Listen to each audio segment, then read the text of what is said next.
I was just there. Inside the house? Yeah, I was just there inside the house. It was only after 2 days when my food and my water got finished. It's when I realized that I was about to starve. Okay, so when you were inside the house, did you try to shout? Did you try to find an opening just to jump out of the house? What did you do? Yeah, I tried to find an opening, but I couldn't find one. I tried to shout. I shouted and I shouted and I shouted. But you know, at that village, the houses are far from each other. So I guess no one could hear me.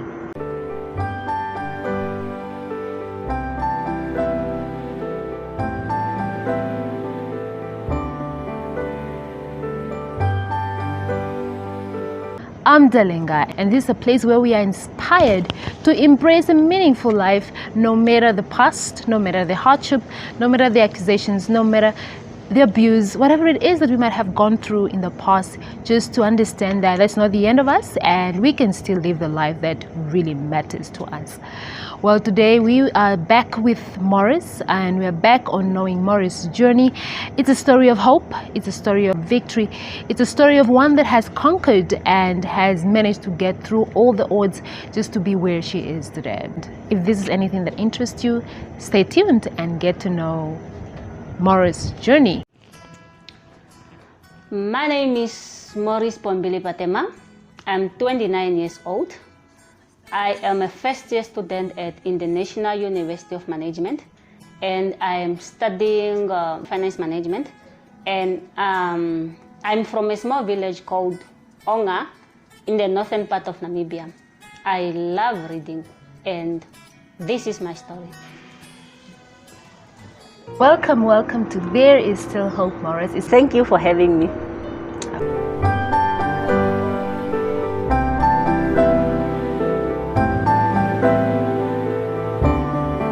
She told me to put water in the big pot, and I was there now putting woods and making sure that the water is well boiled because I was scared she might even come and beat me more again. So little did I know that the water was meant for me. So when the water got boiled, I called her. What happened next after you called her? She came and she told me to put my hands in the boiled water. So mind you, the pot was still on the fire, you know. And then I was there now. I was just looking at her, trying to figure out if I have heard her well. Before I knew it, she forcefully grabbed my hand like this, and then she put them in the water.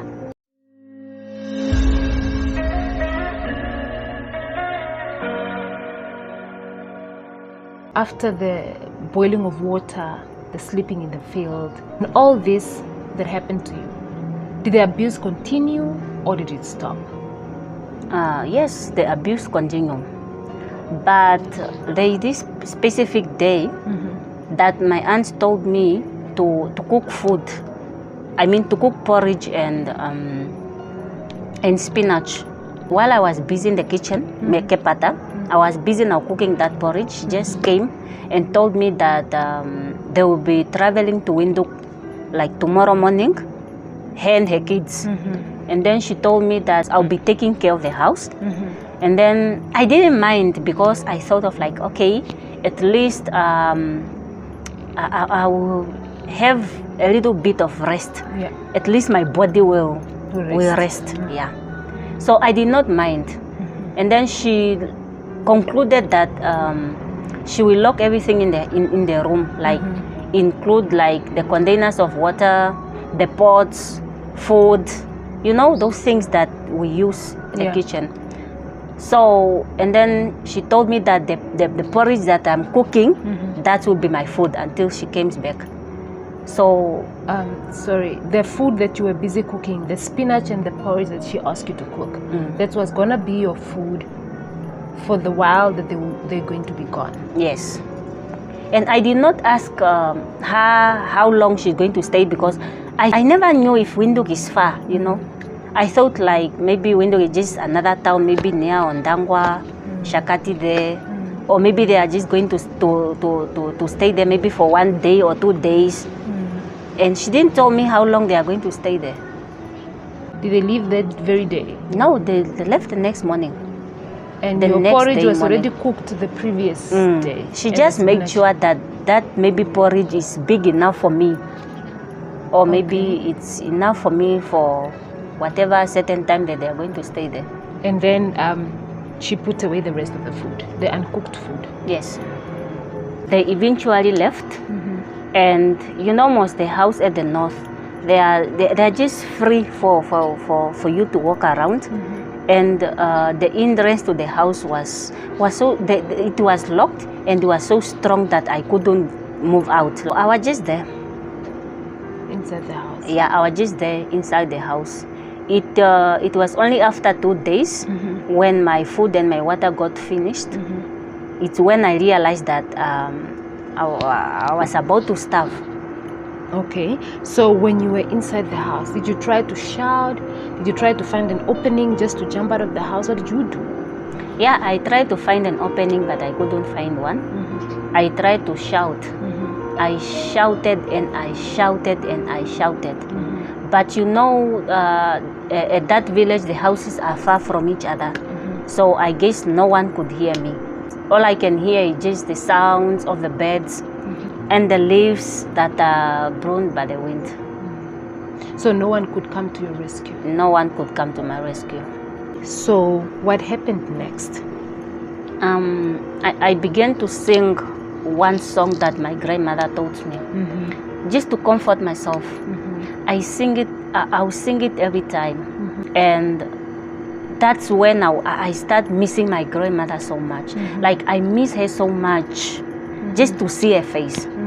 And just, I miss her telling me stories. I just even miss smiling. And then I was just thought of myself like, I might even end up forgetting even how to laugh, because come on, all I can do is just cry every time. You just cry this, cry that. So I just miss laughing. So I thought of like the abuse that I have been going through. It's even better than this.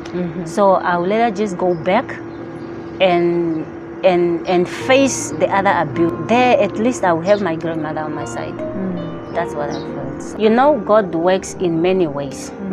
So the same woman that found me in the field the other day crying, so I guess she went to my grandmother's village just to go and tell her that all the things that was happening to me. Yeah, because, and then I guess she started monitoring me. And then she noticed that there were no movements there in the house. And then it seems like the people have traveled. And she didn't come in the house, or maybe to make sure that I was there. She just went to my grandmother's village just to go and tell her everything. Okay, and did she come? Yes, she came. My grandmother took this other lady from our neighbor. She was blind. And then they walked to the village that I was staying, because it's not that far from my village. Okay. After you left with your grandmother, did you ever got to see your aunt again? Yes, I met her. We didn't talk about it. She didn't apologize. Maybe she thought I was too small to remember, or maybe she forgot. I used to see her a lot of times, but she never apologized. That was too much to bear. The sad part is, this is a story of so many people out there. This is a story of so many orphans out there, where children are treated in a way that, with so much abuse, and they are left to drag on with life, with all this pain, with no one saying I'm sorry, with no one coming back just to have a closure of whatever happened. And at the end of the day, expected to have a normal life, not knowing that the pain that was caused in their childhood goes a long way. Reason why we really need to heal, reason why we really need to get back in the past and heal from whatever happened to us. Yeah. I just heard someone calling my name. The voice sounds so familiar. It's when I just realized that it was my grandma. So I couldn't open the door, they couldn't open it, so they just have to break the lock. Yeah, just to come in the house. And how did you feel when you saw her? I felt so happy. I felt so relieved. I just felt like, okay, at least, you know, this is the only person that I have. Yes. And here she comes for my rescue. I felt so protected. Yeah. Did you cry? Yes, I did. You know, bad things have been happening to me, and I did not cry. So when I saw someone that loves me, it's when now I started, you know, I cried and I cried. And I know my grandmother felt it. She felt the pain. So how long was it between when they left and when your grandmother showed up? I guess it's almost a week. Almost a week. Almost a week. And because I did not eat, I did not drink water or anything, I did not even talk to anyone. All I can do is just sing and play along, sing and play along. Coming back to when you dropped out of school, what happened after you dropped out of school? A lot had happened. What stood out was when my mother heard that I dropped out of school. She just decided to come to our house, and just to come and hear the reason why I dropped out of school, and to beat me up. But was this the first time you got to see her, and what was your reaction? Okay, it was not my first time. The first time that I met my mother, I was in grade 7. So I met her at a family funeral. So we were just in the tent and people were singing. As kids, we were told to sit in front, and the elders would stand at the back. And there was this woman behind me. She was singing. And then something was telling me that this person is my mom. So I just looked at her. I looked at her and I was just thinking, I was imagining myself like, okay, this is my mom now. Like, you know, I just wanted to know. And I was sure she was my mom. But how did you know? I don't know. It's just maybe God that was telling me. I didn't know really. But something was telling me that's your mother. That's my mom. So I was just looking at her. I even decided to turn. Then I was just looking at her. Maybe the woman gets so irritated or something. She just decided to move. She just moved out, and I followed her. And then I was sitting there again looking at her. Then from there she left. It's when now after the funeral. Did she speak to you? Did no, she speak to you? Not at all. She did not even say a word. Not even hello? You know, most ways I would say, hello kid, how are you? She did not even make any jokes with me or anything at all. So it's after the funeral and everything, my aunt now got angry this other day.